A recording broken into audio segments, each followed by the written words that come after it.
Welcome. Hope you had a great day today. It's Tuesday the 11th. Put on the machine. Right. Got some orders in. Well, technically I got one order. And that I gotta do now. I got some other orders that I gotta do later.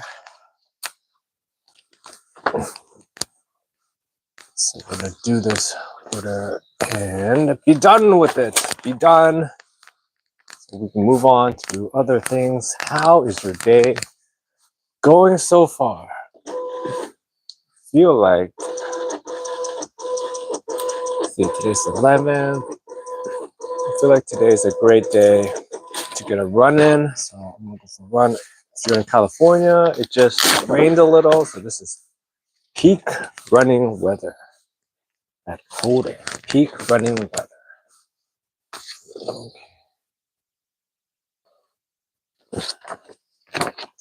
Hello, hello.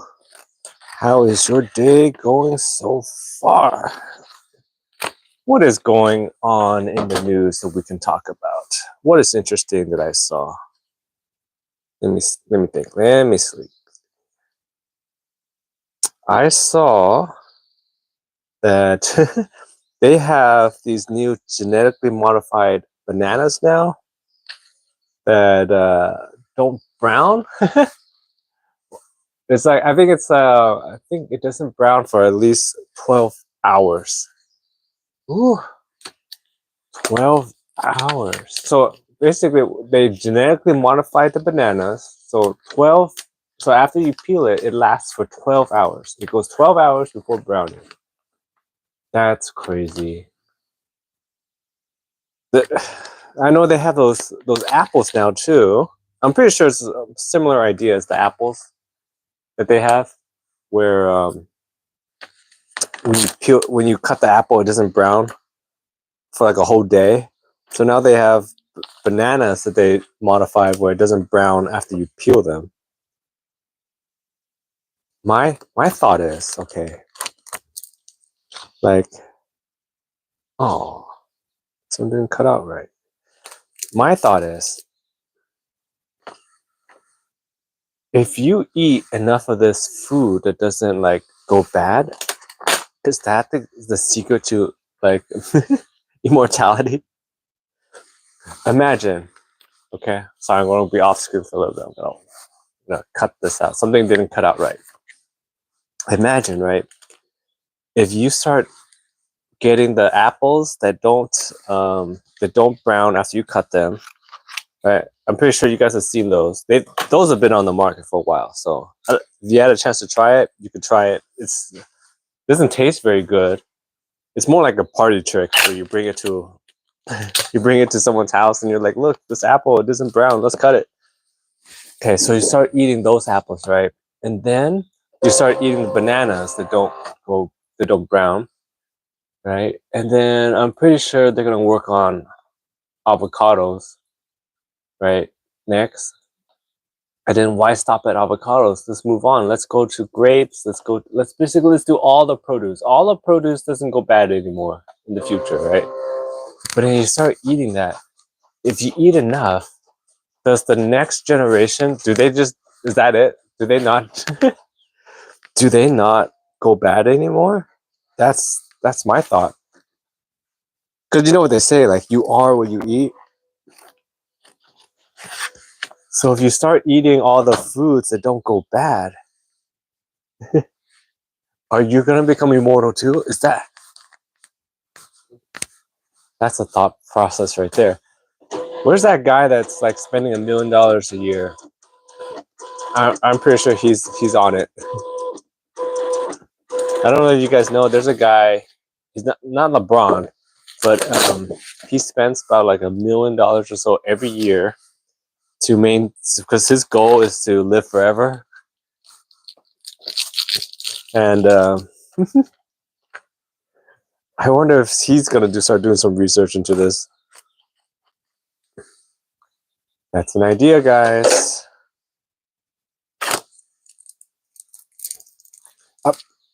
Also, I wonder, like, when they make food like that, is there a certain like demographic that will it's more likely to purchase? You know what I'm trying to say? Where like they make the foods that don't last forever. Is that like a Republican thing, like a hillbilly thing that they would like buy that, or are they trying to get like more like liberal type? That's a thought as well.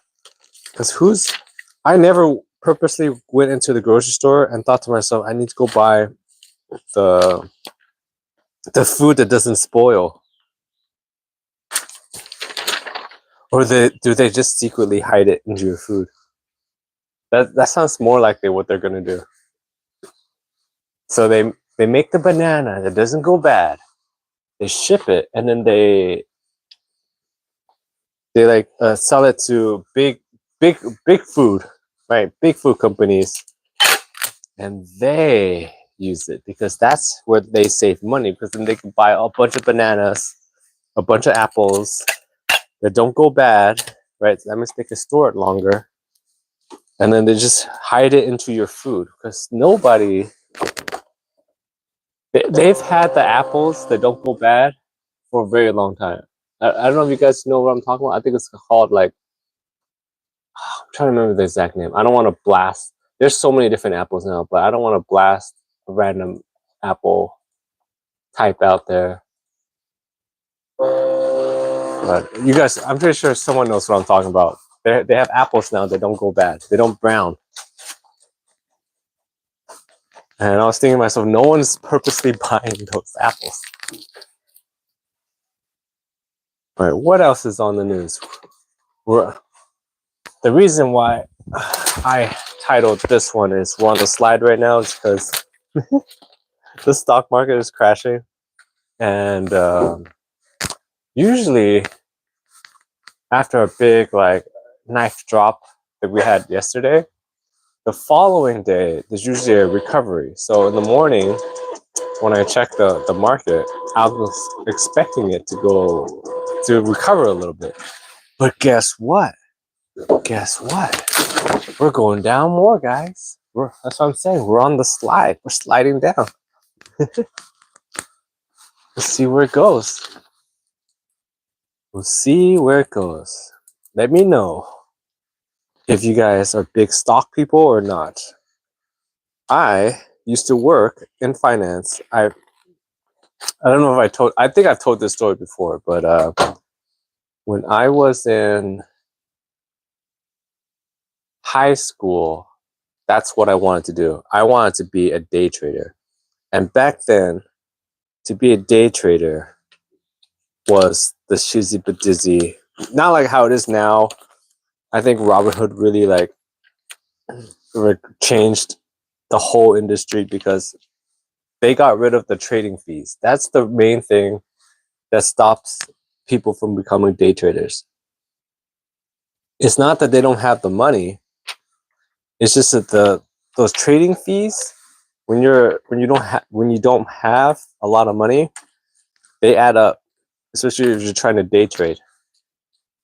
Right? So I remember that's the main thing that stopped me from doing a lot of day trading, is because you have to, let's say you start with like $1,000 or just a few $100. That trading fee that they had before, I think it was like $20 if you signed up for E-Trade or Ameritrade or whatever company that's still around. I know they all kind of like shift into each other, but that trading fee that they had back then really eats up whatever you're trying to do, because if you only start off with a few $100 or $1,000 and you try to like hold a short position, your whatever position you're holding needs to go up like at least 20-30% for you to even just make anything, right? So ever since they got rid of the trading fees, that really changed it. But back to what I was talking about, when I was growing up, that's what I wanted to do, because I watched a documentary. I think it was like MTV. It was one of those MTV real life of. It was the real life of a day trader. And I remember they had this guy, this kid on there. He was 30, 20 something guy. And he was a day trader. And so he's in like pajamas, and he would wake up, make some trades, make like $10,000 in one day. At least that's what they showed on the show. And eat cereal for breakfast. Like, he looked like he was living the life. And by like afternoon, he was out playing golf or whatever. And I was like, oh my gosh, that's what I want to do. I want to be a day trader, or I just want to get into finance. So I majored in finance and did all that. Interned at some finance companies. Found a hedge fund company.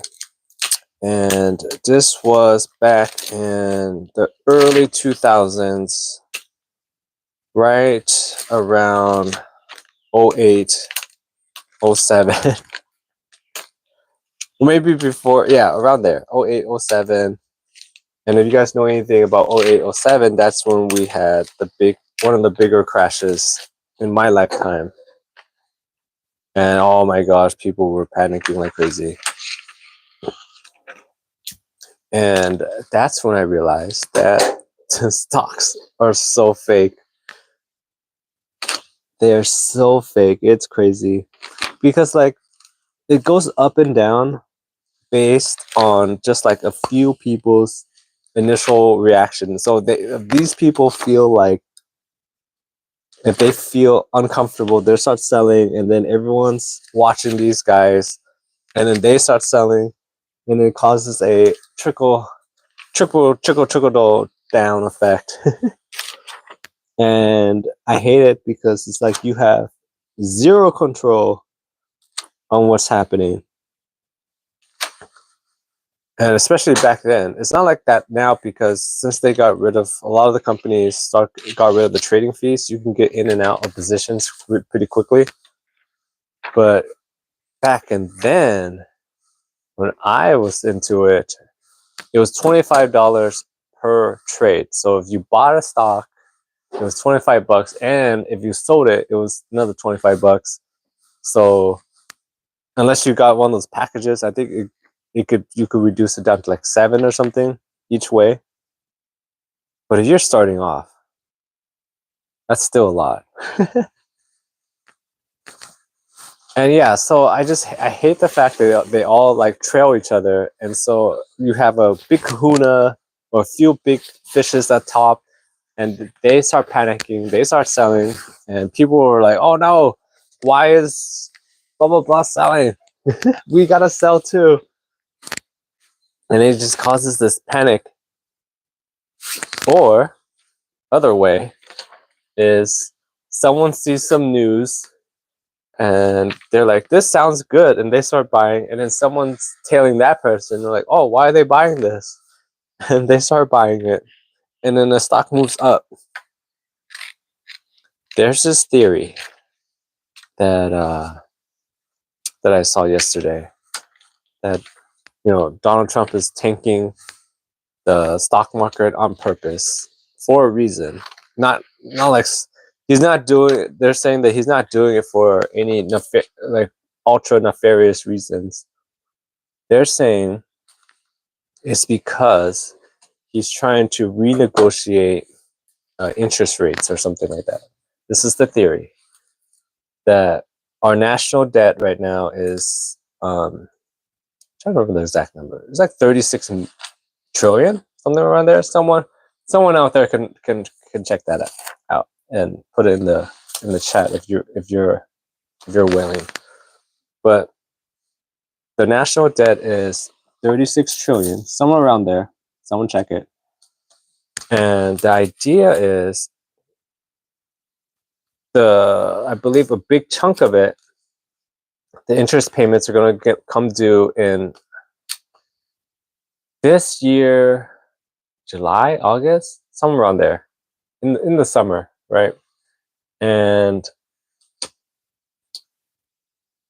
the interest on those is huge, right? Think about it.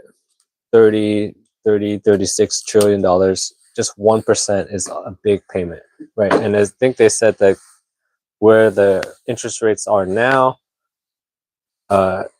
it's a lot. And so the Fed doesn't change interest rates unless a few things happen, right? And one of the main things that needs to happen is if the stock market starts crashing, the economy starts crashing, they're going to lower interest rates to help people, like recover. And so that's what they're saying Trump is trying to do in a roundabout way. He's trying to purposely crash the economy. Yeah, I mean, in a way, it makes sense. So that they're forced to lower interest rates.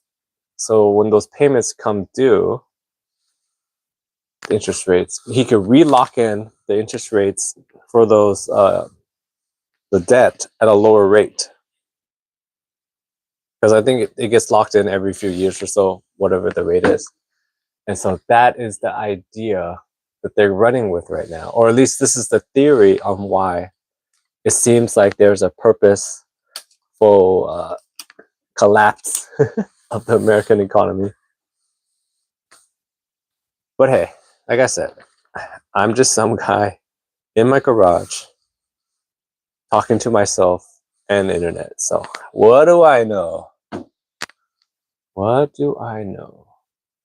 What else is going on that I thought was very, very interesting? Maybe we move away. But I mean, at the same time, how can we move away? We're on the slide. I wonder how many people are actively checking their like 401k and oh, hey there. And yeah, and wondering like, oh my God, my savings. I personally right now do not have any stocks. So I just don't believe it anymore. After working in the industry a little bit, I don't believe it. I remember, you know, people are close to retirement. Yeah, I bet, because that's okay. That's something I guess people don't really talk about. People that are close to retirement as the stock market is crashing, because they're stuck in a way, right? They're stuck. If you're younger, you see the market crashing, you have time to either rebuild or, it can correct itself. But if you're in the retirement zone, you don't got time for any of that. That's going to be basically most of the money that you're going to have until the end. So that's tough. That is tough. We'll see.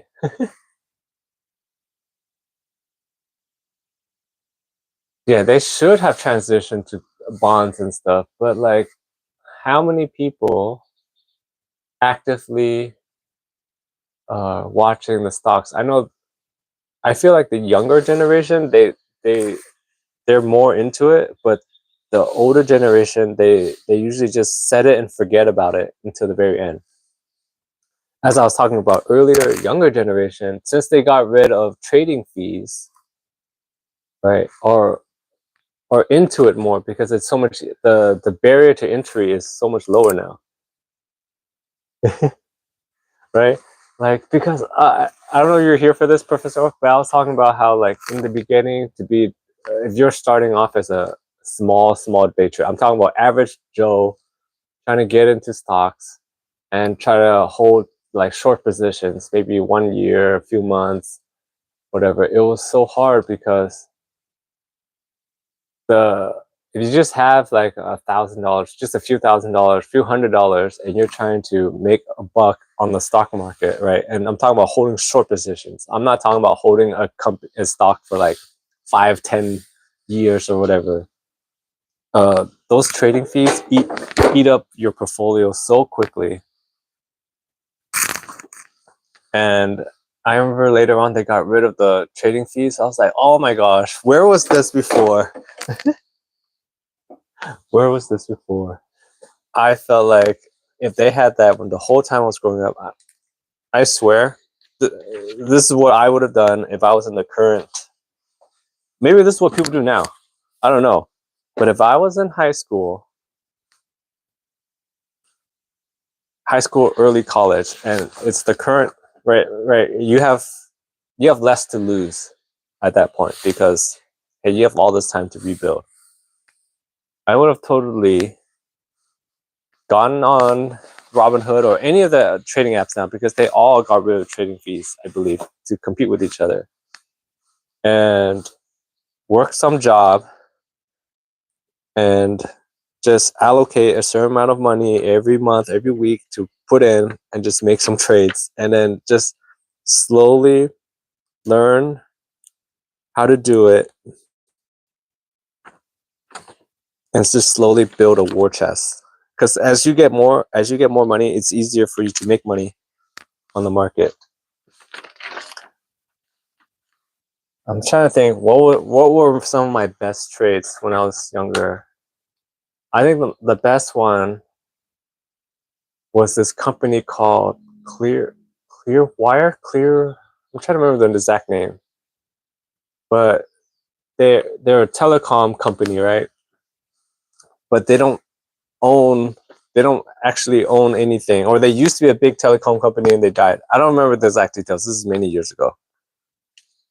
But I always remember this though, because I thought it was very interesting. But when I was looking them up, they owned I think it was called Spectrum. Basically, how it works is that like the telephone airways, like from your cell phone, there's like, in a way, in the sky, there's real estate. I want to bring it that way. And these AT&T, T-Mobile, all these telecom companies, they own a little bit. Is basically how much they can broadcast through the airwaves for your cell phone usage. And this one company, they owned a big chunk of the Spectrum real estate. If someone knows more about it, they can clear it up. But this is the basic idea. There's airwaves up there, and you can own it. It's like real estate. It's like like up there bandwidth or something like that. And this company owned like 60 or 40% of the airwave real estate that's up there. They didn't do much else. They just had that. And my thought process was, this is like this is 2010, 2012. Right, so this is as smartphones are really banging now. Things are really popping up. And my thought process was, at some point, you're going to need more of this airwave real estate. So I bought, I remember it was trading at $1.25 a share, because that's what I was looking for, because I didn't have a lot of money. So I was looking for stocks that has a lower entry, so if it goes up, I can make more. And so I held it for like a few months, and it went up a little bit here and there, until one day I saw, yes, you could lease different. So yeah, Professor, you're close to what I was saying. Yeah, I remember it was called Spectrum or something. I'm trying to remember exactly what it was. Okay, and I held it for like a few months, and then one day I saw on the news feed the T-Mobile, or it was the T-Mobile. One of the bigger cell phone companies was buying this company, and the price went up to $5 a share, and I was like, yes, and I got out. And that was basically it. That's the only trade that I remember that's probably my biggest trade that I ever did. But my point is that I feel like, like in a way, stocks is like legalized gambling, which is crazy, and I just don't believe in it anymore. Like, it goes up and down, and it has zero effect, because at the end of the day, it's paper money. It's all air. It's air money. That part drives me crazy. Like right now, what else is tanking? Tesla stocks are tanking, but it has zero effect on what Elon's really up to. So, oh, what else is going on in the news right now? If you're just coming in now, you missed my whole talk about. I saw this banana. They have a new gene spliced bananas that don't brown for 12 hours after you peel it, you can let it sit out there for 12 hours. And then my thought process right now is, so they have that, and I know they have those apples that after you cut them, it doesn't brown. Combine that with McDonald's food that doesn't go bad. Like, have you seen the ice cream that gets set outside and it doesn't like melt or anything? I was thinking to myself, like, I want someone out there to do like an experiment to only eat these foods that don't expire, that have long shelf lives, but they're like natural-ish, like the apples, the bananas. I'm pretty sure they're gonna do avocados. They're gonna do all the fruits and vegetables at some point. Join in, by the way, yay!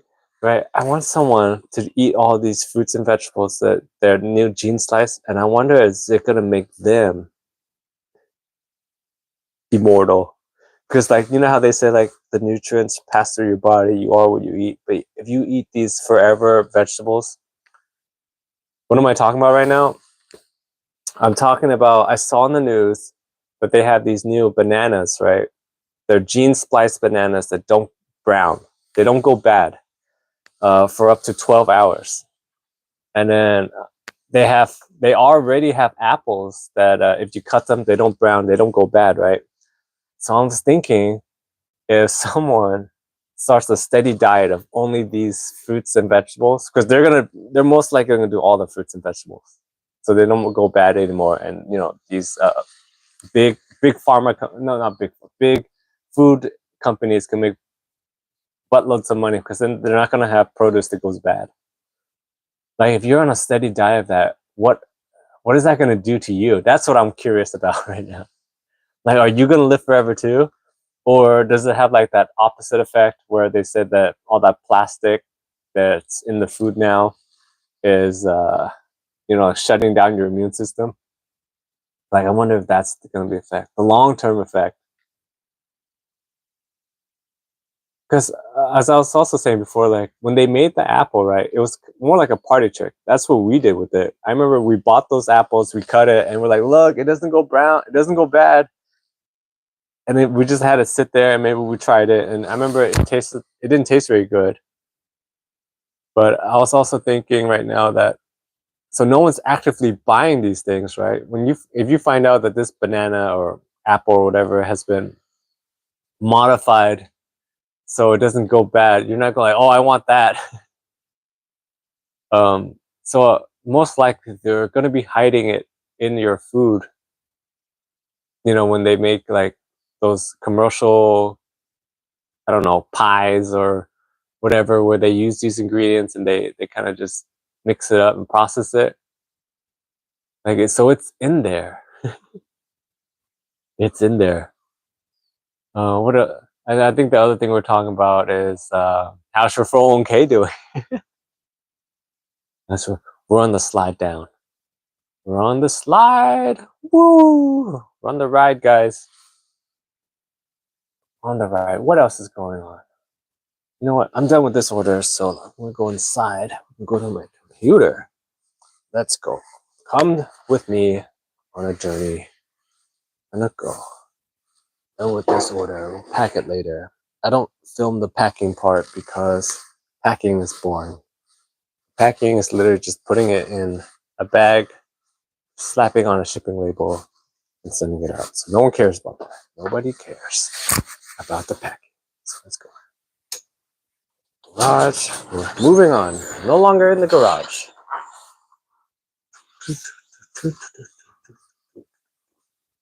Go to the office part. Boop. This one. We'll set this one. I didn't get a lot of orders today because I'm telling you, people are not feeling good. Economy, they don't want to buy anything.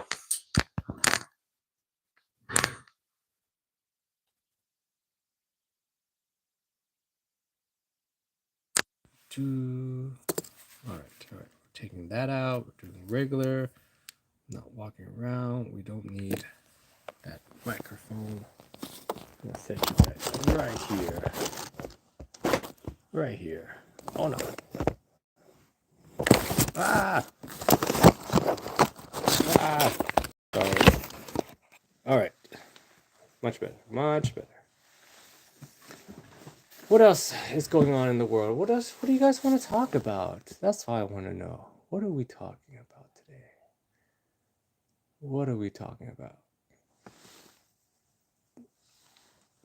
You know what else? The other thing I really hate about stock market stuff is like it loses value, it gains value, loses value, and doesn't really have that much of an effect on your life. Because like at the end of the day, the company is running exactly the same. So like it goes up and down for apps. Sometimes it feels like for no reason.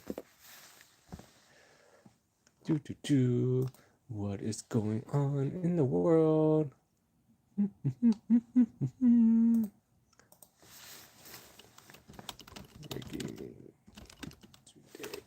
Boop. Let's see, what is going on? I just typed in breaking news today. What can we find? What's interesting? Ooh, Trump says he will double tariffs on Canada metals. Ooh, to 50%. Woo! Ooh, we're in the war now, guys. Oh, that's why the stock market is down. I was wondering because I was saying before, usually what happens when there's a big crash is there's a rebound. Like because people oversold and they're like they go to sleep and they think about it and they're like, oh, you know what? I sold too much. Let's go back in. And they go back in. But and then today in the morning I checked the markets and it's down some more and I was like, why is that? And I'll go, oh, okay. It's because they put more tariffs. Double down, guys. We're doubling down.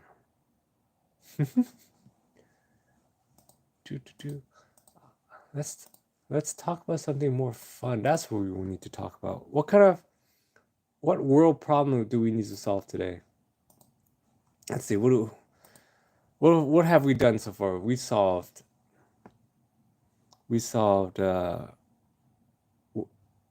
American hunger problems. We've done taxes. We've done Hooters. Hooters again. If you're out there, watch my videos.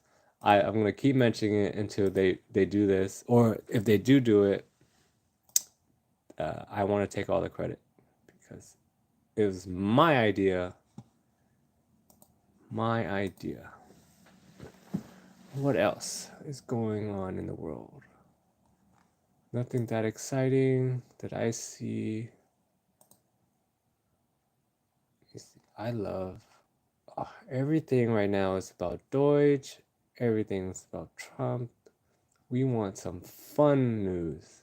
Let's go to entertainment news. What's going on here? Blah, blah, blah, blah. Blah, blah, blah.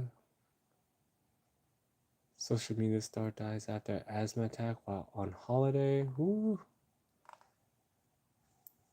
Asthma is kind of tough. I heard that people just. I've known so many kids now with asthma, but I mean, growing up, the only kid I knew that had asthma was if you watch It, you know the movie It. Maybe I'm dating myself now because that's a really old movie. Oh, I guess no, they remade it, but I didn't watch the remake. Is that the kid had asthma on It? That's what I know about asthma. I thought people, yeah, so many kids have asthma now. It's crazy. Because smoking is no longer a thing. I don't see anybody. You know what doesn't get talked a lot about? maybe you guys can have this experience. But like when I was growing up, right, I remember like smoking was a huge deal when you're like in like end of middle school to high school. That was like everyone's talking about like don't do it. It's not good anymore. I mean, different generation, different times because the older generation before that, they all smoked. But in my time, I'm in my mid late 30s now. It was not it was already starting to look down on, right? People don't really are starting to look down on it. And I remember there were a few kids that smoke, and I was offered a few times, but I was like, no, I'm not doing that because I was on the cross country team and track team, and I need my lungs, okay? I can't be doing that. But I what I found was super interesting is the minute I got into college, there was like a big switch, and I saw smokers everywhere. So I thought that was so weird, and I was like, well, what did this happen? Because like I remember in high school. I barely saw anyone smoke, and it wasn't a cool thing to do, at least when I was in high school. And then in college, boom, right away. I was like, whoa, where did all you guys come from?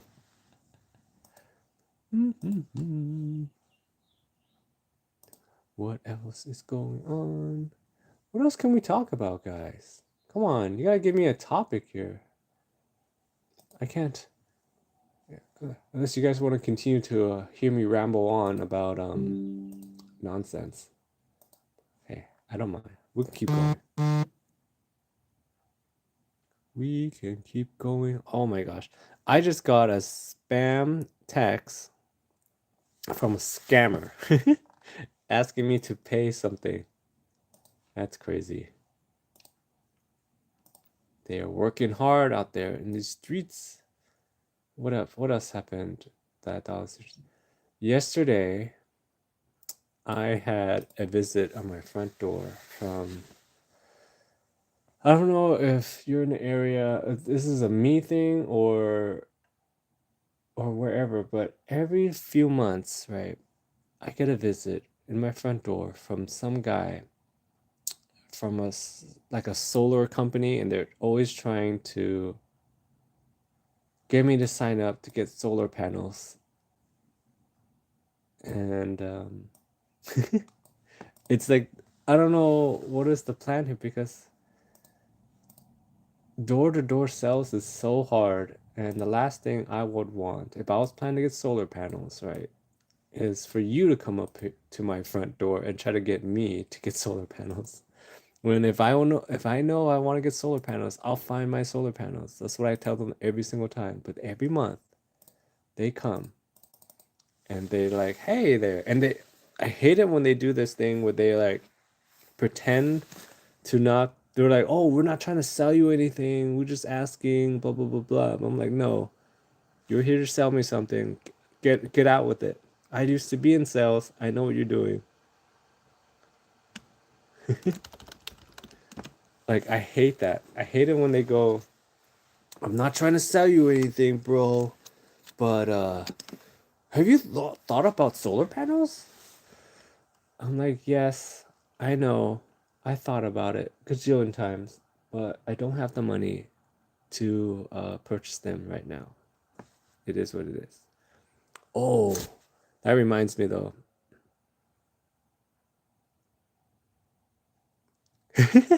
How old are you? Asians don't age so hard telling. I am 37 now, 38, somewhere around there. Here's the thing about Asians and aging though. We are gonna look like we're in our 20s or early 30s until we hit like 50, and then it's you're gonna see me just like I'm already losing hair, right? Once I hit 50, it's yeah, it's all downhill. It's that's the funny thing about Asians. Wait, we don't age and then it's like a hard decline. Like if you're like Caucasian, I feel like I've met like guys that I swear I thought they were like 40 and they're like 20. And I don't know what it is. It's that's crazy. And then, but you know, what's funny about like if you just want if you're a white guy, you like age rapidly in like high school to in your 20s, and then you kind of like steady off until you hit like 60. I don't know, but like it's like a steady like you look the same the whole time. So I always thought that that was very funny. Like at the end of the day, it's all the same. Okay, we're all gonna end up in the same spot. Who?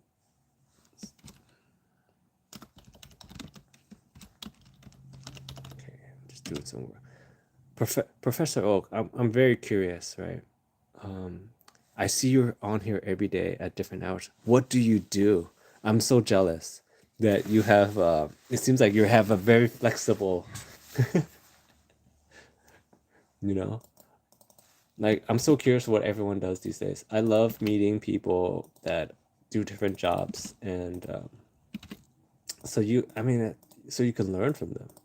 Everybody has their specialty. Everybody has their specialty,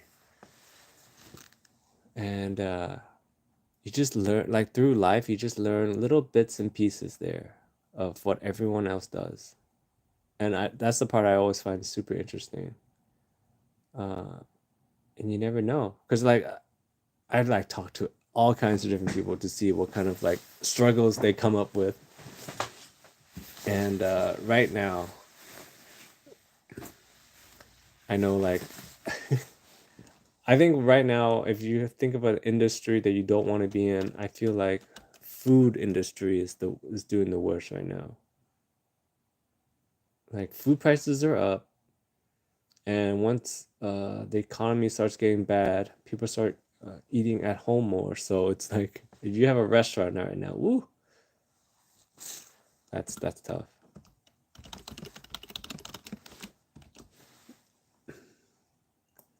That is tough. Restaurant biz is the toughest biz out there, especially right now.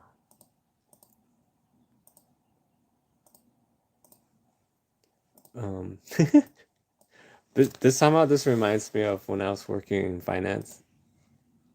Part of my job was to, like find, basically give out loans to small businesses. And I remember hearing all kinds of business pitches.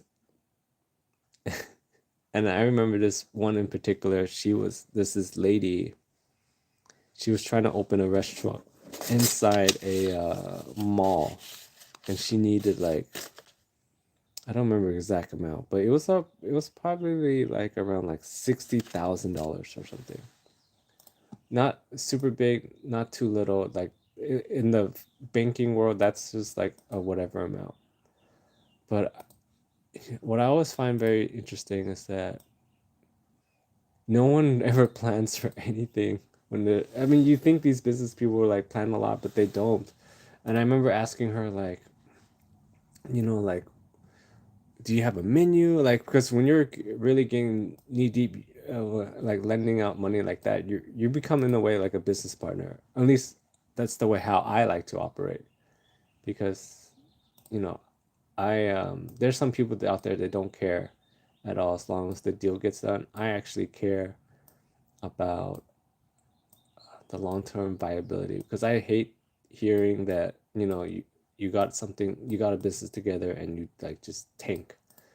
So like I tried my best to figure out if they're gonna make it or not. And this lady didn't have anything together, and I was like, oh no, how am I supposed to work with you if you don't have a business plan together, you don't have a menu, you're opening a restaurant, but you need this money.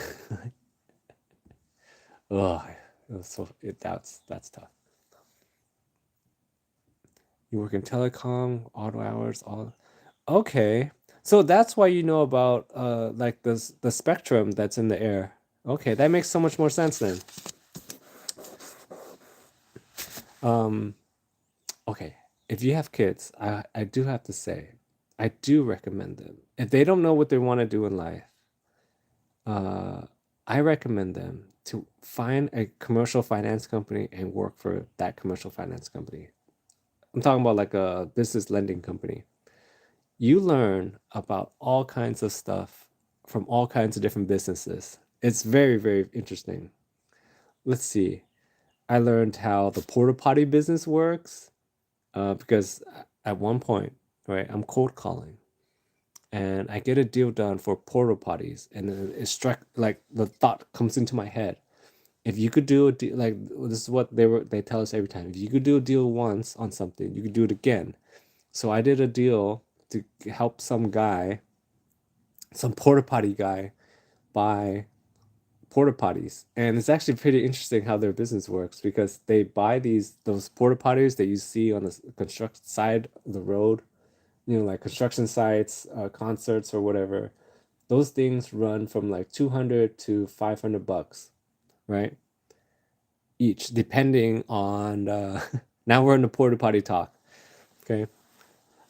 Those things run from 200 to 500, depending if it's a double decker, if it has a sink inside, like how luxurious, how fitted out this porta potty is, right? And so they buy them for like 200 or 300 bucks, and they rent them out to the construction sites, concerts, or whatever for 50 bucks a day. Around 50 bucks a day. Now you think about how sweet it is if you can rent one out to a construction site, because the construction site's there for like months, and so that you're guaranteed a big chunk of money coming in every week or every month or whatever from that construction site until they're done. After they're done, well, you have to service them too. You pick it up, clean it out, re-rent it out, and you can get these things financed. You can lease them, and it comes out to be like 20 bucks a month or something like that, or 10 bucks a month for each one, because you can finance them out for like 3 years. Let's just do some rough math. Let's say one is 500 bucks, right? And you could lease them out for 3 years, right? So yeah, so just roughly it's like 15 bucks a month, right? If it was 500 bucks and you can lease them out for 3 years, it comes out to be $14, but let's just add some interest, 15 bucks a month, right? 15 bucks a month per day. Renting one out is 50 bucks or so. So just think about how those numbers work. And when I saw those numbers, I was like, this is so easy. So I started calling all these porta potty people, and this is what all they do, and just try to ask them, are you trying to buy more porta potties? Do you have a lot of business coming up? I can help you finance them, and so you can buy more porta potties, so you can lease more, like rent them more out. You can make more money. I can make money. We're all happy. So, like, you never know when stuff like that comes up. But where I'm getting at is, if you like don't know anything about any business, I recommend you spend a year or two at a commercial finance company. You'll talk to a lot of different people, a lot of different businesses, and you're going to learn a whole lot about industries. I remember I talked to this one guy. He had an auto body shop, and I think they needed to get like a honing machine. If you don't know what a honing machine is, it's kind of like a sander. Yeah, and everyone has to poop. Like, you just run into these things, right? And I'm trying. All right, we're back. And he was like, "No, we're good." No, I was trying to call him. I reached him one time, because I don't know if you guys heard before, but what I say is that when you're doing cold calling, half the battle is figuring out who you need to talk to. And I remember I needed to talk to this guy named Gus, or something like that. I'll just make up a name. His name was Gus. And I got to him one time, and he told me he needed to get this machine for his auto body shop. So I made a note. I'm like, okay. And I'm like, next thing you need to ask him is time frame, right? When do you need it? And he's like, oh, 2 months from now, whatever, check back in. So I mark it out on my calendar, like a month ahead, call this guy, get this deal done, right? So a month before I start calling him because I want to get it done beforehand, I can never reach him. And I keep talking to this other guy. We'll call him John because I don't remember his name. And I'm like, John, I need to talk to Gus. He told me that he needed to get this machine for the auto body shop. I want to help you guys get it, you know. And he's like, oh, John's at his other business. Right? I'm like, other business? Well, that's weird. Like, he's got two businesses. He's like, yeah, he's got this auto body shop and he's got a business next door to the auto body shop. I'm like, okay, cool. That's great. So that means to me, I'm like, oh man, that's good. He's got like lots of income coming in, so we can easily finance his deal. Like I'm sure he's fine. So I finally get to talk to Gus, and he sends in all the documents I need. And I remember the machine was like maybe like $30,000 or something like that. And I'm getting the deal done. I tell he wants to finance it for how many years. I give him a good interest rate on the machine. Now I'm going through underwriting on my end, right? How it works is I send out documents to the guy, he signs it, it tells him how much the payment is and everything, and then he sends everything back. And then I have to put everything into our credit department, and then they kind of like overlook everything to make sure everything looks good before we send it to the bank. And the bank gives us the money and we give him the money, and then that's how it works. Okay? So in the underwriting process though, the addresses that he put, he put his main address is the auto body shop, but when they looked him up, the the next door business came up too, that he owned both of them, like because they wanted to know where to send the machine, and it looked like it showed that he owned both suites. And then they were like, oh, what is this other? And I was like, oh yeah, he had another business next door. And then they looked it up, and it's a strip club. And they're like, he owns this strip club. And I don't know, maybe I was new or something. I didn't ask him what the other business was. I didn't know it was a strip club. So apparently he's got an auto body shop, and next to the auto body shop is a strip club that he owns. So I don't know, you guys know anything about banking regulations, but they're not allowed to do business with strip clubs. I don't know why. Who cares? But when it turned out that he owned that strip club too, it killed my deal. So that's something that I learned. that but I just thought that was very interesting. Like, it reminds me of like, what's it, Ozarks, where they're like laundering. So I wonder if that's what he was doing and that's what they were afraid of. All right. I think that's good for today's morning session. I'll be back later after I run some errands and do some more work. Thank you everybody for popping in, and we'll be back.